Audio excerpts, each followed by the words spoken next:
And welcome to another episode of Design Recharge. I'm your host, Diane Gibbs, and I am here with Eric DiChaira from the Creative Group. And the Creative Groups is awesome. They've been able to come on and do it quarterly episode with us. And this time is all about networking, which is super important.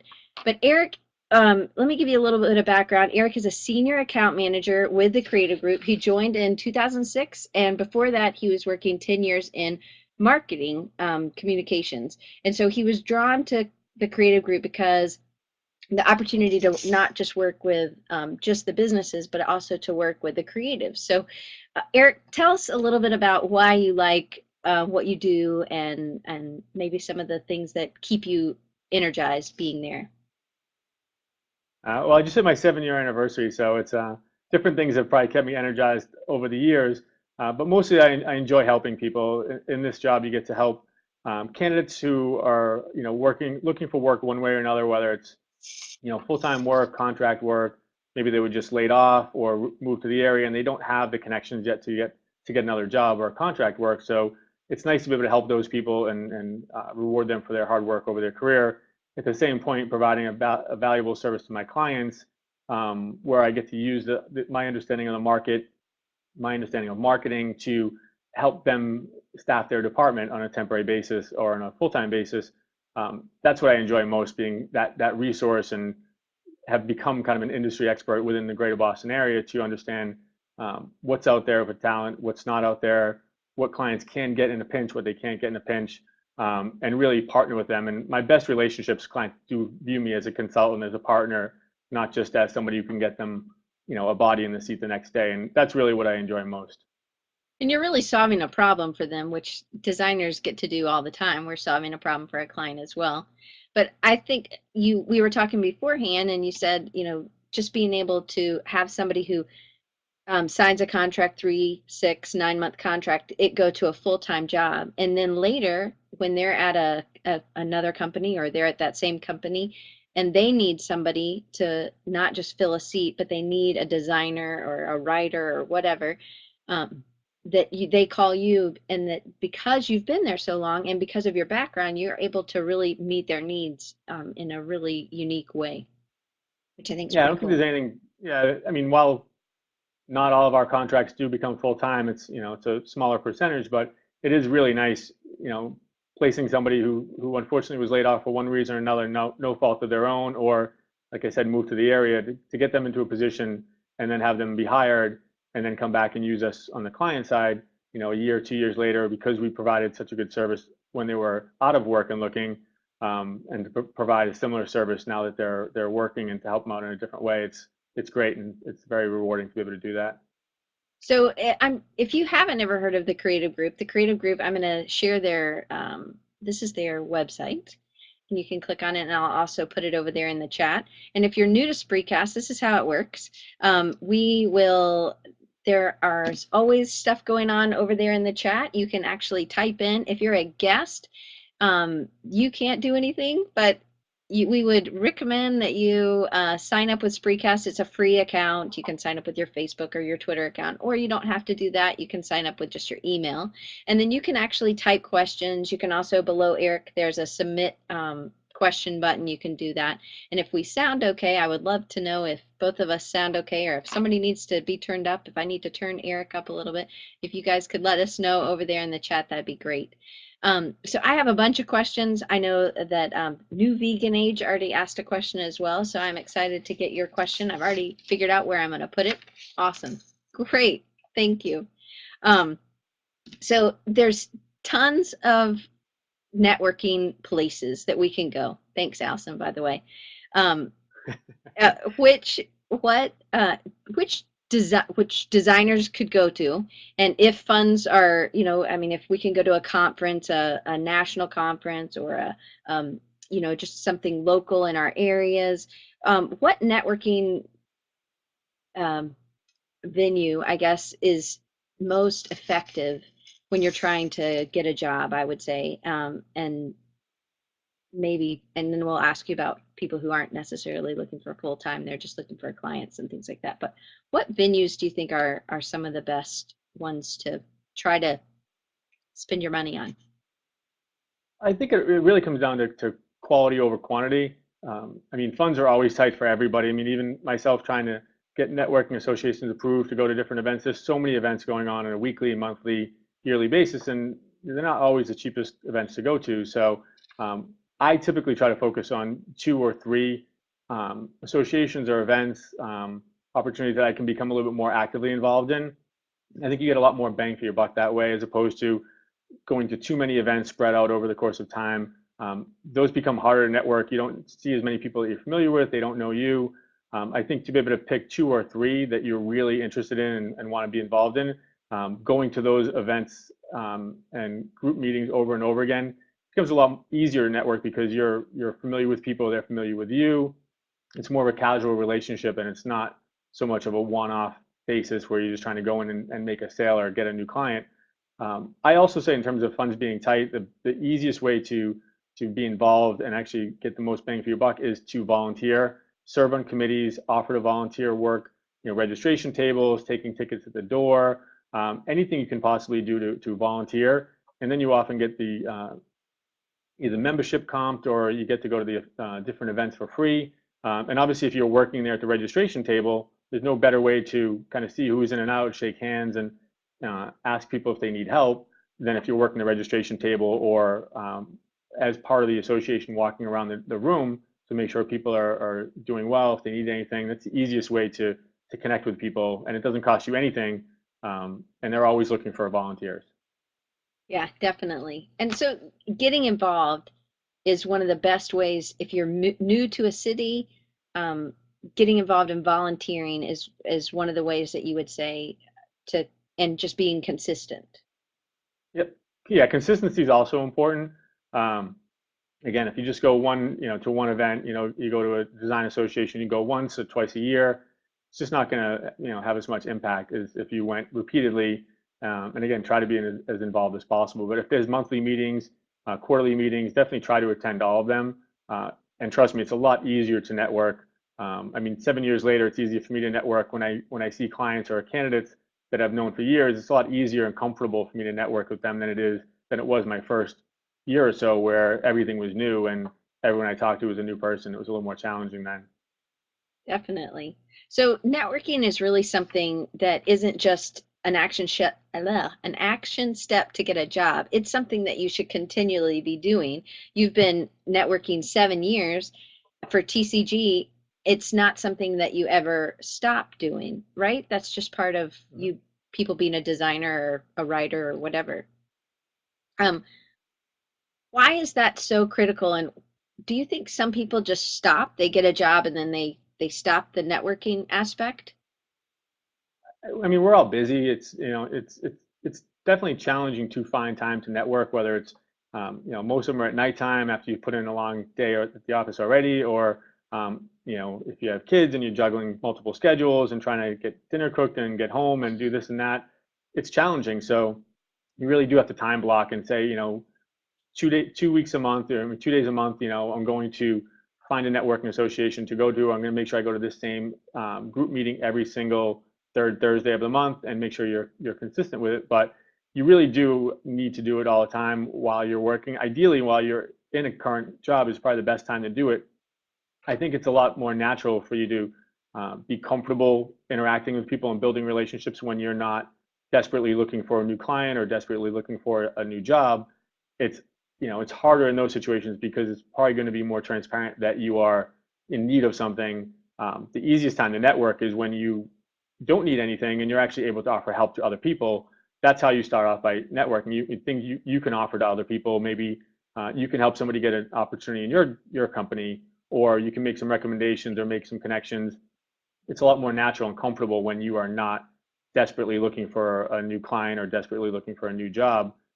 You're a lot more comfortable. So there's less at stake. So I think you're more naturally comfortable in building those relationships. But I think it's just a matter of time blocking. You have to pick, one day a month, 2 days a month, and just focus on doing it then. And in terms of online networking, as it relates to LinkedIn and social media, which I know we'll talk about later, that's definitely something you need to build into your schedule constantly as well. Yeah. And we definitely will talk about that because I think that can be an advantage as well. It does take some extra time.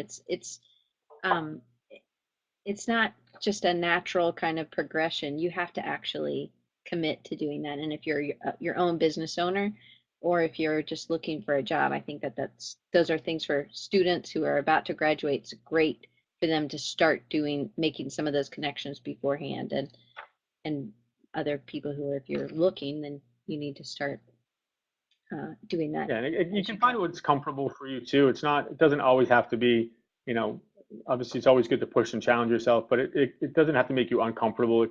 You can find something that works for you. And if it's more online and it's using some of the social media tools, or again, it's volunteering 1 or 2 days a month with a certain group that you're interested in.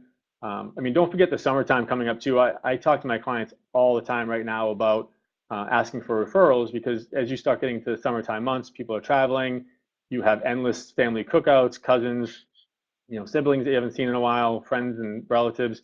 To be constantly asking them, what they're up to these days. Are they working? Are they not working? You'd be surprised at how many of my clients come across cousins or family friends that they haven't seen in a while that are out of work and looking, to tell them now in May and in June that give them my card, feel free to help send them my way. It obviously helps me out to help them out, but it's a good positive relationship with that client too. They don't realize that, oh my God, my cousin just got laid off last month. Maybe Eric can help them out.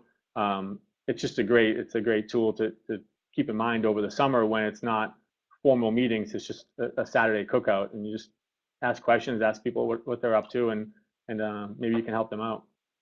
So, and I guess that's maybe a lot of people don't think of just your regular everyday backyard events.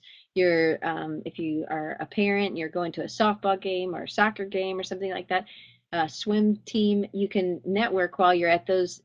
It doesn't mean that as everything has to be business, but again, it's something about connecting and telling them how you can help them. As a designer, we can help lots of people. Hmm.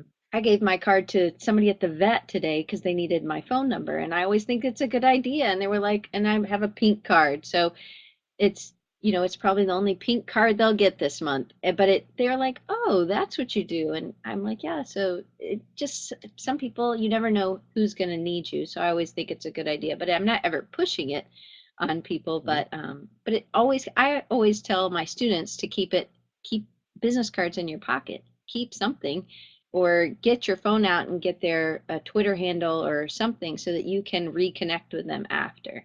So, Hmm. talking about different kinds of events. So, we've done kind of the regular backyard kind of things, but then there's portfolio events, there's design events like AIGA events or AdFed events, and then there's large conferences. Um, how do each of those really, how can they impact getting a job? And, which ones, what are some of the benefits of each of those different ones? Well, portfolio events are really good, especially for people that are right out of school or people that are maybe new to the field. To be able to sit down with somebody who's a seasoned design professional, creative director, art director, and actually have them critique your work and work with you to see how you can improve your presentation, not maybe just the work itself, but even the presentation. That's invaluable to be able to have an hour or two over the course of an event, see 4 or 5 different creative directors or art directors, or people in the staffing field like myself, to actually go through and critique. I mean, it's almost impossible to get that amount of time in any other forum. We're actually doing a portfolio event at the How Design Conference in San Francisco Oh, 2 weeks from now. And I enjoy doing those because you really do get to help people. We've done them at RISD before, where you get to work with people not just to talk about their work, but how to present their work, which is where we offer value. We work with clients all day long, and we're presenting candidates to them all day long. So to really understand how to sell your work and how to talk about your work, which is something they don't always teach in design schools in particular, that we've learned. So those are great events. Large conferences are really good learning opportunities. I mean, when the How conference was in Boston last year, we had a booth in the back, and it was great to listen to some of these presenters and speakers up there for an hour or two at a time, and learning things that you just wouldn't have access to. So both events are good in terms of learning and growing and developing. And then it's just about building relationships. I mean, it honestly is about somehow connecting and finding a way to connect with people and find common ground. Um, and you don't have to be a social butterfly. You can just, find someone just to, go up and ask them how they're doing and what do they do. Um, I typically like to ask people, what they do versus kind of just going in about what I do. Try to make it more about them. But if you're a curious person and inquisitive and enjoy learning about people, and authentically want to know what's going on with people's lives, it becomes a little bit easier just to go up and make a connection and see if there's some common ground or if there's some sort of bond or relationship that you can build. That's the easiest way to do it. But all the events are great. I mean, they just have, you want to kind of figure out how it's going to work for you, and even go with an agenda and say, this is what I want to get out of this event. If it's, honest critique about my portfolio, or I want to learn about this new subject or this new tool, and I want to, make 5 new connections. Just set a goal for yourself and try to deliver on it. So do you think that should be like you should go into a networking event, I mean, any kind of event actually, and say, hey, I have a goal of I want to meet 5 people and I really want to Mhm. make a connection with 5 people and tell 5 people what I do. So this could be if you were at a local art walk and you're trying to get more clients, you're trying to get more business, or if you are at, you're trying to get a job, like a Mhm. position at a company. Should you go in there with a goal and it, what's something that's realistic? Is it just meeting 5 people, or should there be something else? I think it depends on the event. It's kind of hard to say in the abstract, but I think it's all about building relationships and connections.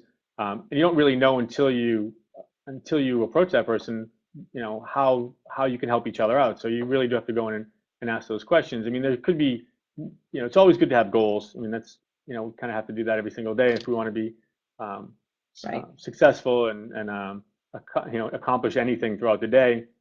But to set a goal of, I want to get 5 business cards or 10 business cards, and also, give them my business card. But I think it's more about getting business cards than giving yours. If Hmm. you give a business card to somebody at an event, you have no way of knowing if they're ever going to reach out to you or connect. And not everyone is going to give you a card just by you giving them theirs.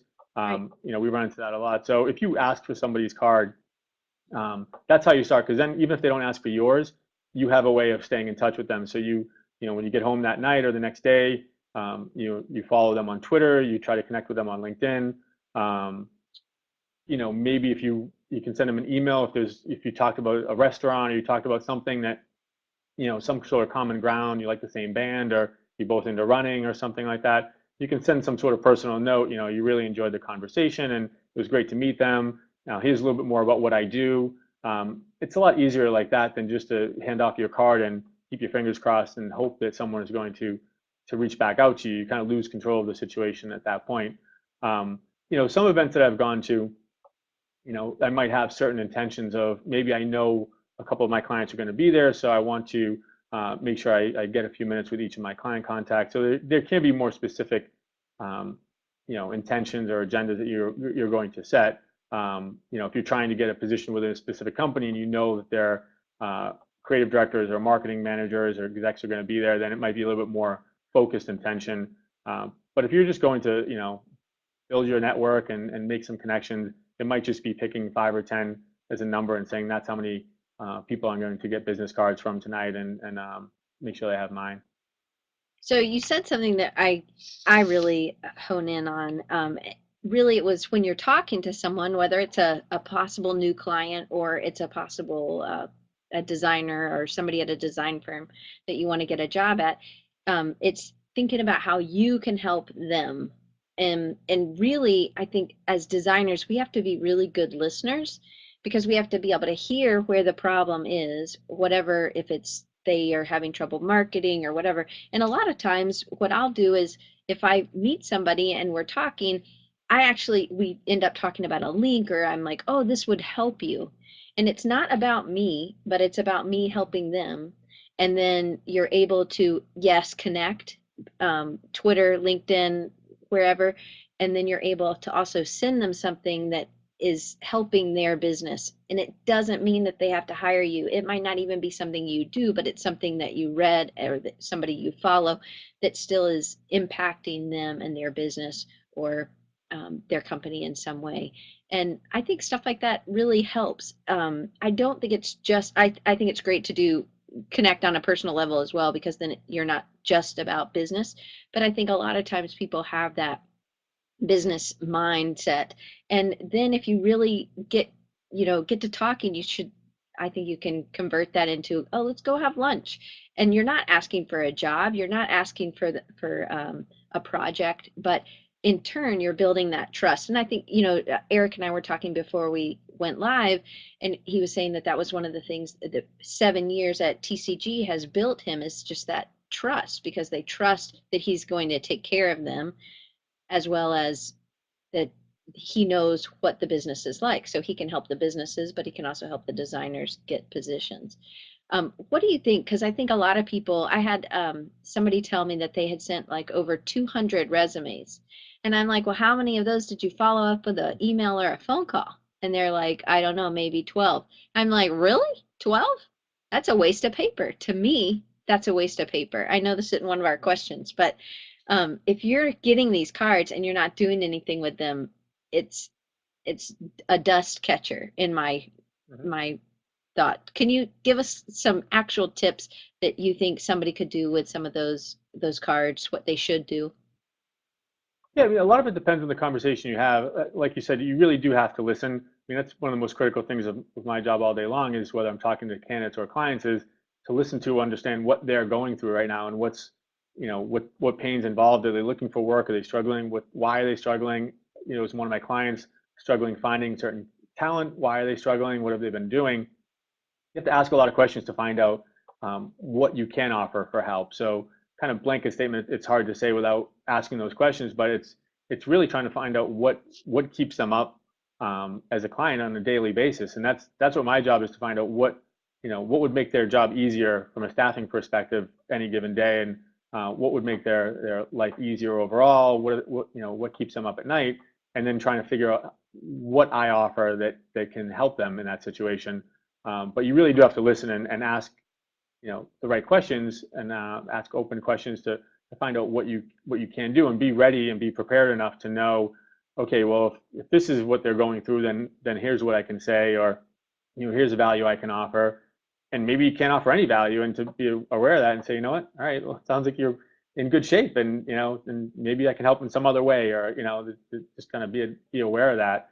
Um, but it really is important to follow up. I mean, I had a client recently where I was in a meeting, and we were just talking about some design challenges they have in terms of how the art team works with the copy team, and this and that. And it was interesting. I had just seen a comic strip 2 days before that kind of talked about that. So it was just a funny follow up to after the meeting to send that, because it was the exact challenge that they were going through as a team. The copywriters are waiting for the content, that the art directors are saying, give me the content first, and it was just kind of a typical situation. And it was interesting because just to be able to follow up with that and say, I thought you'd find this interesting. This is what we were talking about at our meeting. Um, it has to be relevant. It has to be timely. You do have to spend some time figuring that out. And if it's going on LinkedIn and finding out how maybe you're connected, or digging in a little bit further. I haven't met anyone that sent out 200 resumes for a position that got it, for the most part. Most of the time, it's some other legwork that they did. And in terms of quality versus quantity, I tell people all the time, take 10 opportunities, 5 opportunities, and really dig in. Research the company, research the players that are there, find some sort of connection, and and think honestly about how you can offer value to that company, as opposed to just sending your resume. And read their website, read their blogs, read their Twitter feed, find out how you can offer value, because that's why someone is going to hire you. And if you can be very clear and specific about how you can assist them and offer value to that company, then they're going to look at you, and it's going to build a relationship. And maybe you don't get that job, but there's another job there, or they recommend you to somebody else that they know. I mean, that's how you get a job. It's not sending out 200 resumes that are canned and the same information, no matter who you're applying to. Right. Well, and I think that just sending a comic, that, hey, I found this or I saw this and it reminded me of something that we talked about, reminds them that, hey, wow, I was important enough for them to think about me after our conversation. I think that that's another way. I mean, it seems so basic, but some people just like being reminded that, hey, I was thinking about you and what we talked about. Um, And is there, initially it's important to make sure within 24 to 48 hours, I would make sure you get some sort of um, email or LinkedIn request or some sort of connection out. But then it is maintaining that. And I think especially as designers, it might be a challenge to do that consistently over the long term. So they might follow up within 24 to 48 hours, but then that's it. And then from there on, there's no communication. And then it's a lot harder 9 months later to say, hey, do you remember me? When they probably don't. But if you had maintained some sort of conversation along the way, then most likely that you're in a much better position. and sometimes people don't realize that you're looking for a job or you're looking Mhm. for extra clients or new clients to bring on if you're a freelancer. And so just telling them that you're looking, it doesn't have to be in that initial conversation, but it's down that road. Mhm. Don't forget to let them know, I think. You know, a lot of people, a lot of companies, um, they're doing this content, they're driving their blog or the website or their company, they're just putting stuff out there all the time. And another way that people could connect is to connect by commenting on blogs. What do you think about something like that and being consistent in reading a certain company's blogs or commenting or something like that? I think it is important to you. A lot of the blog information and what people post on Twitter, it's all about a business conversation. Those companies want to engage their customers. So if you have relevant information and can participate in the conversation, it could help you get noticed if you're commenting in something that's appropriate and relevant. And it's always stay away from being negative. It has to be positive. It has to be something beneficial. But if you can, and it might take some work, it's not something that's going to automatically come to you. But if you are able to engage in the conversation, they might remember you when you do reach out to them directly. For assistance, or maybe you saw a position posted that you're interested in. If they've seen that you've been engaged in that company and can offer value and be a beneficial hire, then it's going to be more likely that you'll get that position. And it's almost like they might know you, feel comfortable with you already because they've seen that you've engaged with their company. You really do buy in to what they're promoting and what the conversation they want to have. Um, I think it's important. It's definitely a good way to get noticed. It has to be positive. Can't say that enough. It's you know anything negative or snarky or anything like that is not going to help out, and no matter what. Definitely be positive and helpful. But I think Definitely. following companies as well, again, having a long-term view, um, and not just when you need a job, but if you always want to work for this certain company, then be proactive and make sure you're following their blog or make sure you're on their Twitter feed and make sure you're you're aware of what's going on there so that when there is a position that comes up, 6 months, a year, 2 years later, it's almost like you've already worked for them because you know what's going on and it doesn't take a lot of effort for you to say here's why I'm valuable for you. I've seen what your history is over the last X amount of time. I followed you. Here's why I think I can provide value to your organization. That's what it's all about. If you can't provide value, then there's no reason for them to hire you. So, but you need to know what their pain points are, what their business is, what their customers are going through, what their problems are in order for you to be able to offer those solutions. Great answer.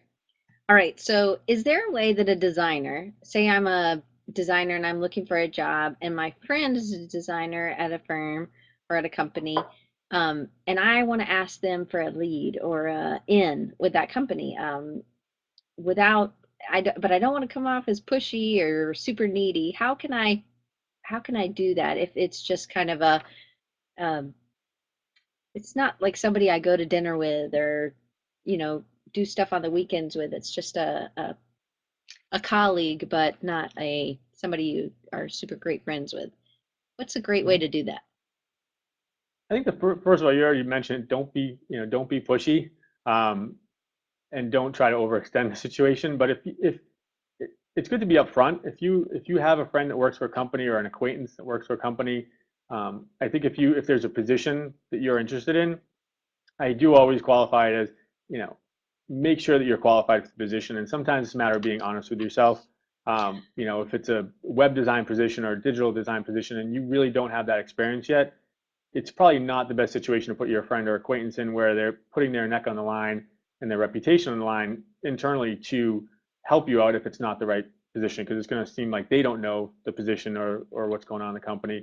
But if you really are honest with yourself and you feel it's a good opportunity for you and that you can offer value, just be upfront and ask your friend if they would be able to help you out. In this day and age, a lot of companies are doing a great amount with referral bonuses. So they're putting money out there. So it actually might be helping your friend out if you're a good fit for the position and they offer a referral bonus of $1, $2, $3,000 and you get the job. I mean, they're making money off you getting that job. So it's, you might be helping them out as much as them helping you out. Um, but again, make sure that if it's definitely a position that is open versus just kind of a general, hey, how do I get into that company? It Hmm. might be easier if they know there's a position open for you to get into. Um, if you meet any resistance, I say back off a little bit. There might be a reason that the person is backing off and not pushing for you. It could be maybe that you're not the right cultural fit. Hmm. Maybe they know more about the position that they can't let on, or maybe they're going for it, or maybe there's some dynamics going on that are legitimate reasons for them not pushing for you. Right. But you don't want to burn any relationships by all you can do is ask and be upfront and be direct. And if they can't help you or they don't show signs of wanting to help you, then just back off and that's fine. Fight another battle another day, but don't push too much. And the other thing too is if they do help you, definitely keep them in the loop. If they help set up an informational interview or a phone screen, definitely keep them posted along the way. Obviously, always thank them for any help that they can, but you want to kind of encourage that relationship going forward as well. But make sure you keep them in the loop. Um, I can tell you sometimes I've made referrals and all of a sudden the person's in my office and no one told me that the person was coming in. And it's always like, well, this would have been nice for me to know so I could actually come in and meet the person or say hi or whatever the case is, just to be aware of it. It's definitely good to keep everyone in the loop. So, new vegan age, I don't know if you're a man or a woman or whatever, or you could write your name so then I don't just have to call you by your company name. But you had a great question. What percentage of hires these days result from being recommended by an advocate inside the organization? Thanks, Tom.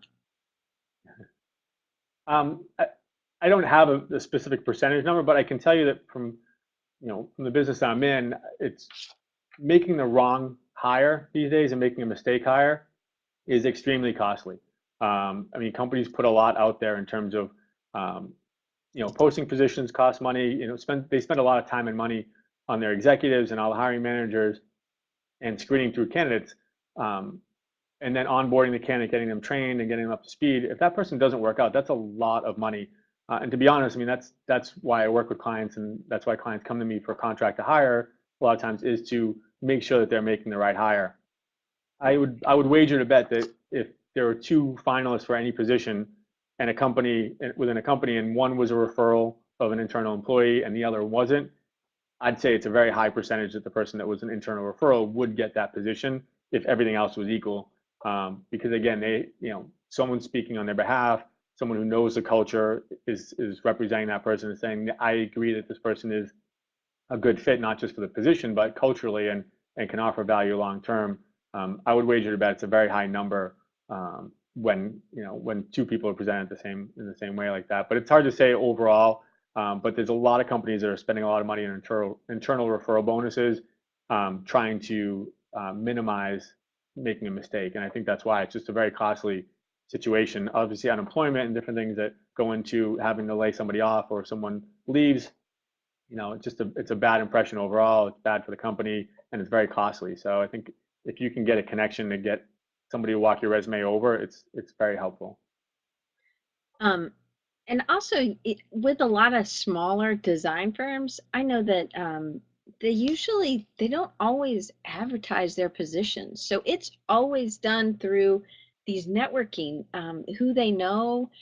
Um, I mean, I know when I was working in Denver, that was how it was. When here, where I am in Richmond, lots of other places all over the country. So again, this networking thing is like critical to being even able to know what positions are available. Because a lot of times I always say design can be very incestuous, not in a bad way, but that it's, we want to make sure, because you do work so much with these people that you have to really know if it is a right fit.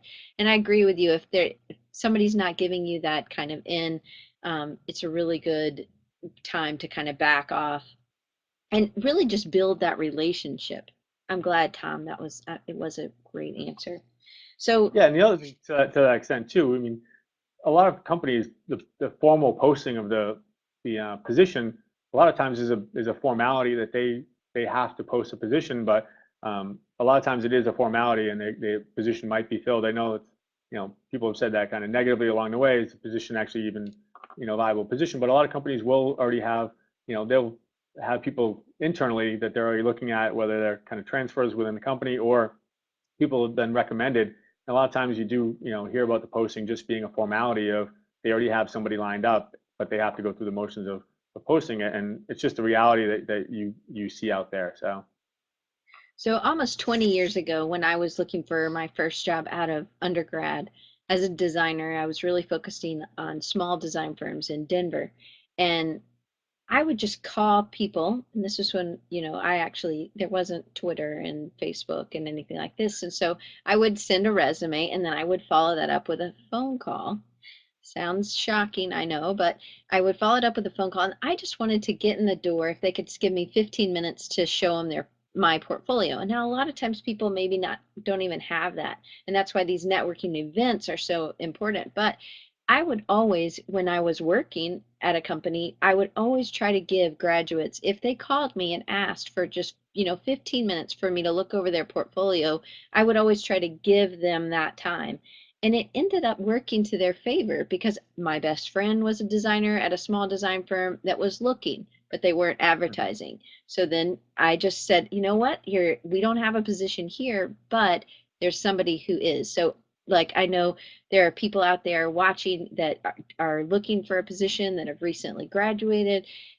Honestly, it's about going and meeting people at different firms. I think you should do the networking events. I think you should do the social media, which we're going to get into next.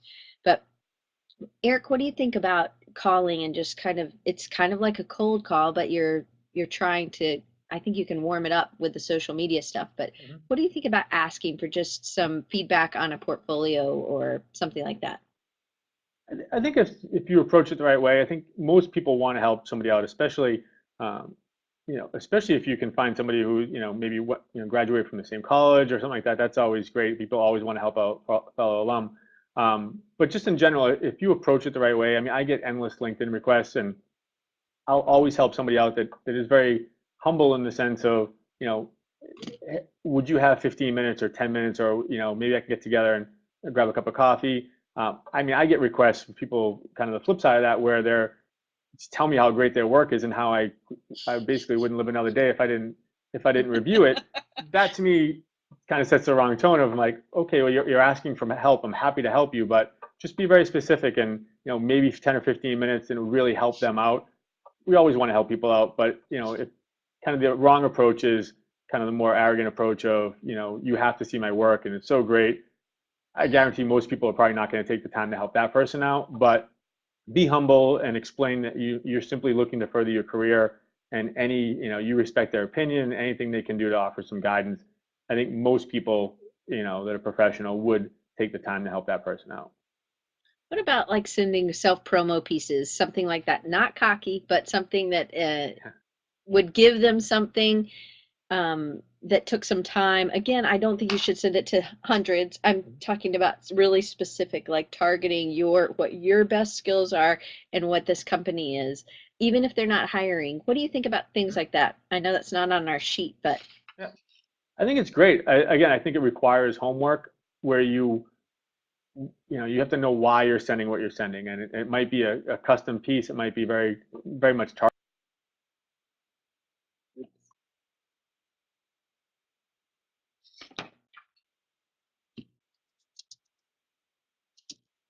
oops, I think he froze. Did he freeze for anybody else besides me?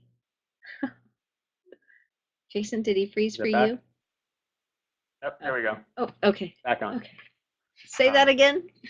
um, yeah, so as long as it's relevant, but again, I think it requires research, and again, it's going on their blog, going on their website, reading up as much as possible on that company and who their client base is, who their customers are. Maybe go through case studies of what they've done over the Hmm. years, or anything that they're promoting, and maybe tailor your piece for that company, and it should resonate with that manager as to why you sent that piece. Um, to send something that's not custom and is just kind of a general, here's my work, and it doesn't, and you haven't researched the company, there's too much of a risk where they're going to say this isn't relevant for my business and this doesn't help me at all, and then it's just a waste of materials, a waste of time. Again, much more targeted, and sometimes it requires a lot of work where you really do follow the company and understand what's driving their business. Right. I think that's super helpful. So one way to get to know a company is through their social. So sometimes people, there are specific people who write for the blog. You could try to connect to them on the social media. But going to LinkedIn, you've mentioned it a couple times. Now LinkedIn has more visual. You can actually post some of your work there. I know a lot of people use Behance as designers. What do you think about connecting or asking somebody to review your portfolio since you've put it on LinkedIn? Has that happened or? Yeah, I mean that definitely happens all the time. And I think it's a great way to make a connection, and it's an easy way for somebody to um, you know quickly give you their feedback and their initial impression, and obviously if you're able to show your work visually, and especially if you're a digital designer, or even if you're print, be able to quickly get someone's 5 minutes of their time and they can quickly respond. I think it's a great way to do it. And again, as long as you're always kind of approaching the right way and asking for help and being humble of, and appreciating their time and recognizing that it is their time and that they're willing to help you. I think it's a great way to get some feedback on your portfolio. And again, if maybe it's the right company and the right time, it strikes a chord with them and or with somebody they know, and you can turn it into an I opportunity. think a lot of times people who are looking for a position don't want to be too pushy, or the people that I know, and it ends up hurting them because then they don't connect at all. They just send a resume and think that someone's going to call them, and people are busy, so there's not a lot of, I mean, they're getting these things, so somehow you have to stand out, I believe. But even just connecting, hey, I sent my resume on their Twitter, and you have to again do your research to see maybe this person doesn't use Twitter. Maybe you need to connect with them on LinkedIn or on Facebook, or through some other channel. If they have their email address, maybe try to send them an email and connect. I know that I've had people connect with me that way, and I take them very seriously.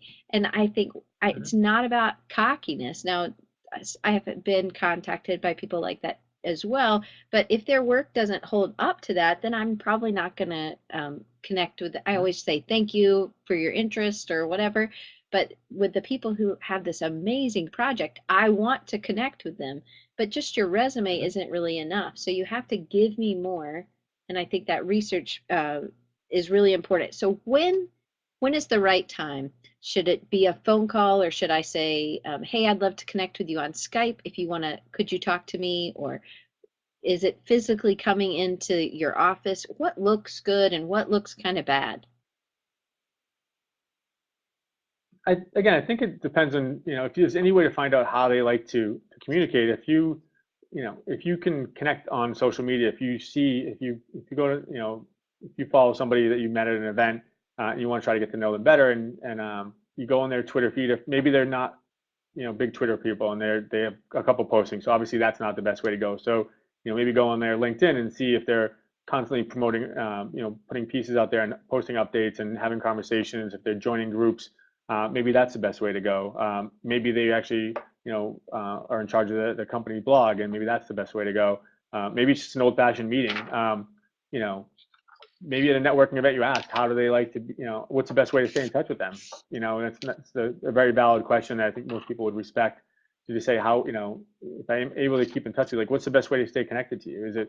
Twitter? Is it LinkedIn? Facebook, we can talk about. I shy away from that from a business perspective for the most part.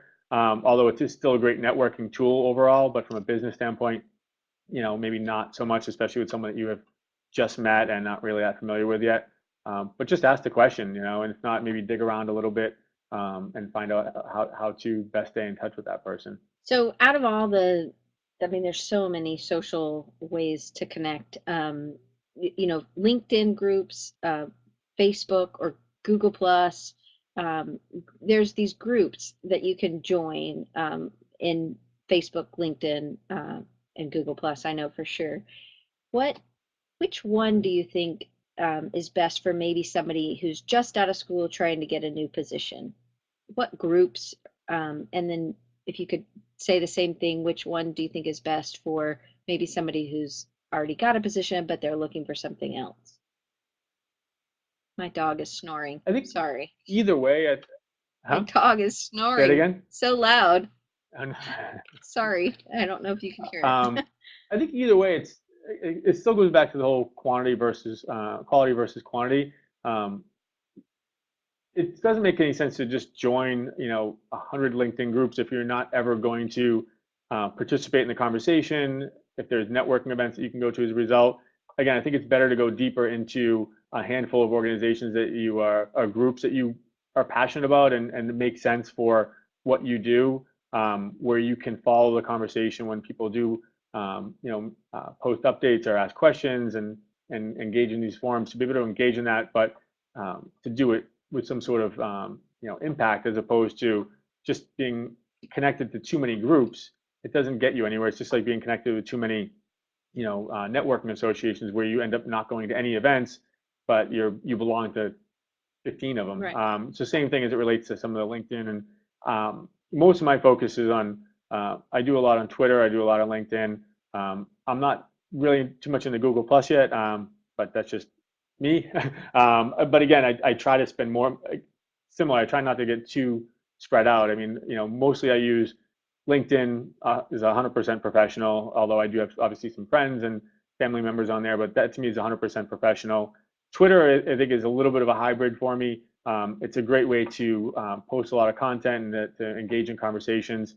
The only personal side of Twitter for me is I do think it's important to have some sort of personality. So if it's posting articles on running or yoga or fitness or music, you can engage people a little bit more that way and include your personality.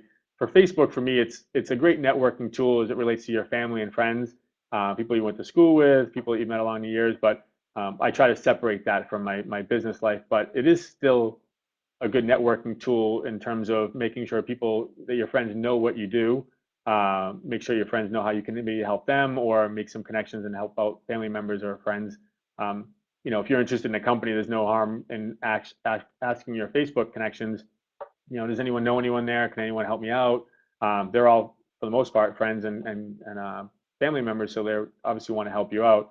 But again, try to go deeper into some groups and organizations and engage in the conversation as opposed to just being too spread out, and it's just too hard to stay focused in that And I area. also think in that same regard, instead of just shouting what you're doing over and over and over in these groups, really try to be added value to what somebody else is doing. And yes, you're giving away some stuff for free, but you're giving it away to help them. And I think honestly, if that person never comes back to anything, there's a guy who he always responds when I have a question on Twitter.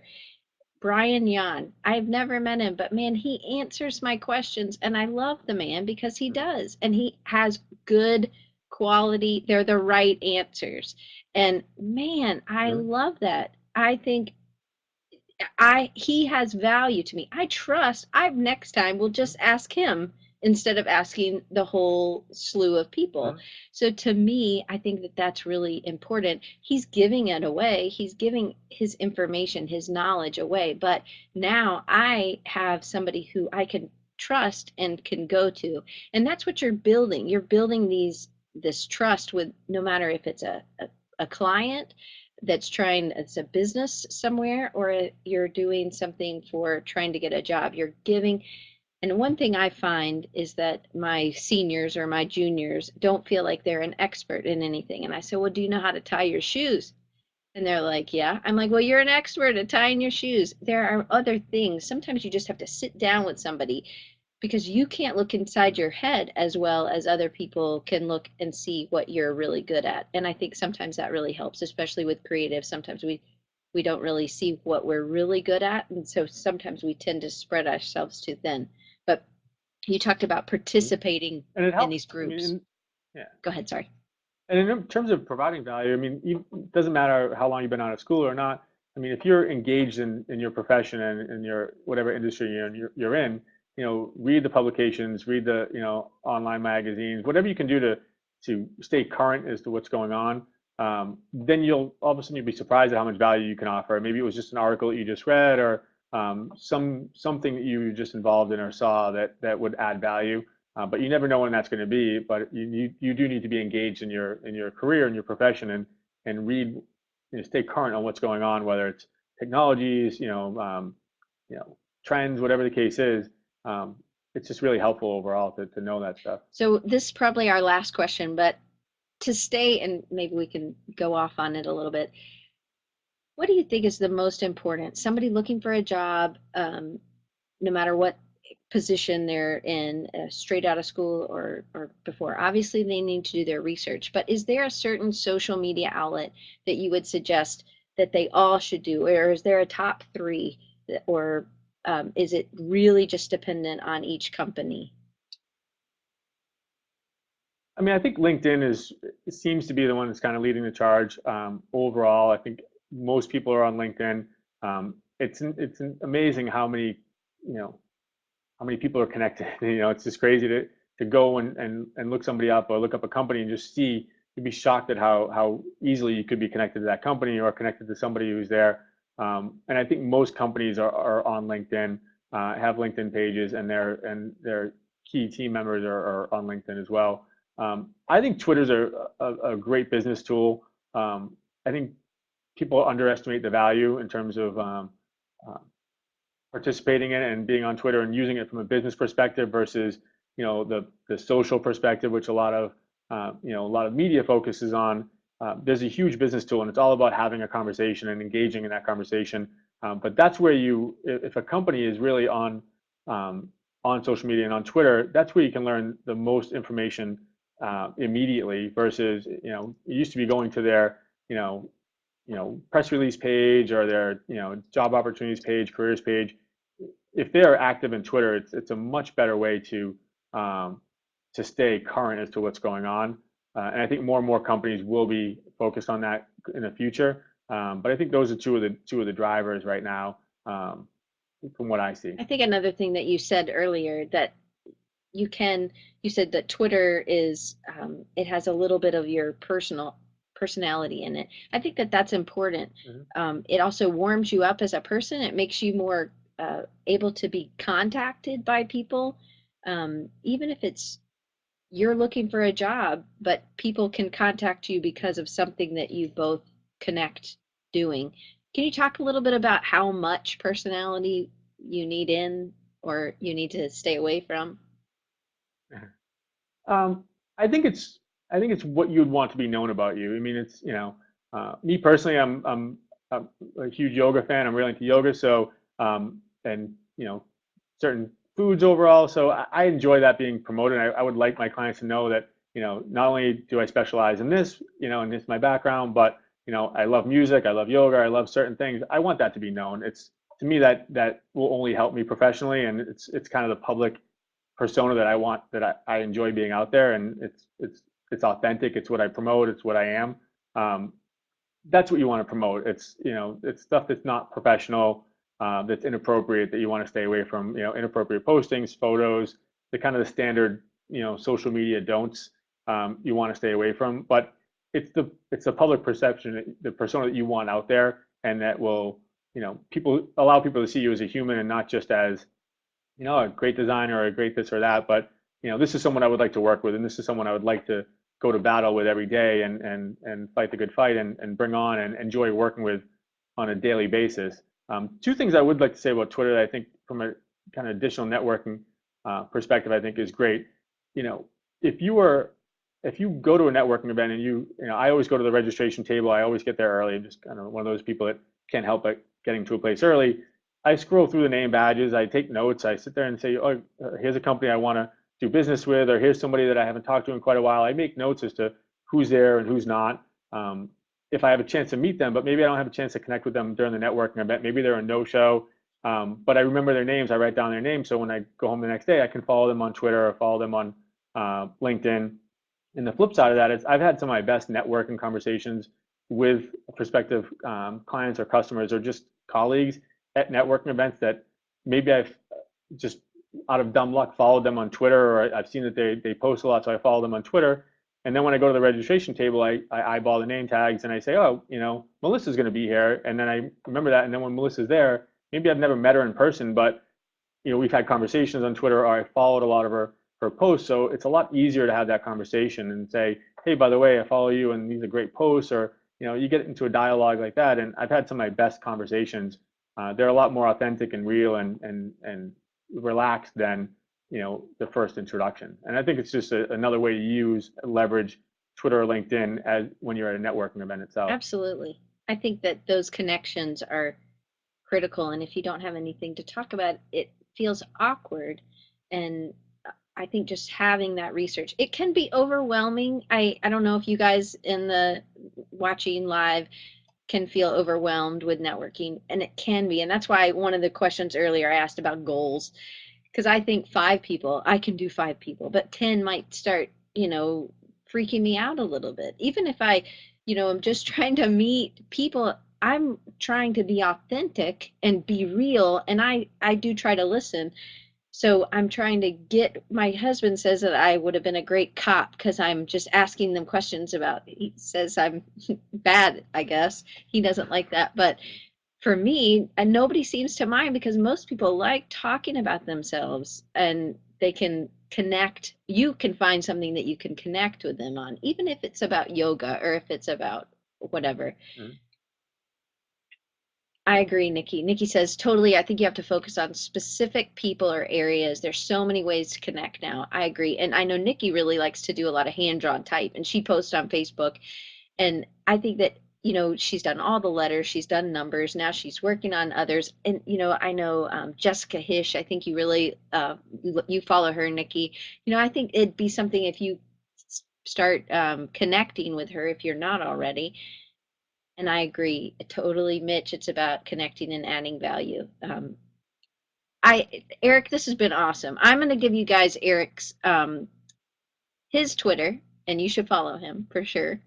And I just wanted to tell you guys, thank you so much. This is my 48th episode, my 1 year anniversary for Design Recharge. So I'm super excited. Thank you, Keisha, for sharing yours. You guys are awesome. If you want to share over there, then that way we can follow each other. But we'll have another 48 next year. I just thank you, Eric, for being part of my 1 year anniversary with Design Recharge. We've gone for every week, every Wednesday for a year. It's always at 2:30. Next week we have a printmaker, but to me, stuff like this is amazing, and I'm so excited that TCG has been a part of. This is your third. We're doing another one in August. And Allison, I'll contact you about that soon. But Eric, thanks so much. I really You're appreciate welcome. it. And if you guys don't know, I mean, they're in every design magazine. TCG writes amazing content, and follow them, learn about the stuff that they're doing, and use them. I mean, they're really there to help you find positions, or if you're a company, there would be great if you have a big project. They're great at putting people, the right people, in your company for that amount of time, and then you never know. So thank you guys for just making it happen, and so I don't have to just talk to myself every week. I'm just real excited. My mom, she told me in the very beginning, she's like, every week, Diane, that's a lot. And I was like, well, it is, but I made a commitment. And one of my aunts said, who did you make that commitment to? And I said, myself. I made that commitment to myself. And honestly, I think that's the same way with networking. You have to make a commitment to yourself to do something, and you can't just send out 200 resumes and thinking that some angel is going to come calling for you. You have to do some of that work. That's just the beginning. So Eric, thank you. This was super packed with You're awesome welcome. information. So thank you, and I hope I can have you back on and we can finish the rest of the questions. But you guys also, I Absolutely. will see you next week, and check out tcgthecreativegroup.com. And if you want to connect with me, it's designrecharge.org. There's an email list so you never miss an episode. You get all the questions beforehand, and nobody else gets that. And then you can connect with me at Design Recharge on Twitter or at Diane Gibbs AU. And then you can always send me an email at diane@designrecharge.org. Anyway, I'll see you guys next week. And again, thank you, Eric, for the awesome content. Thank you. Bye, guys.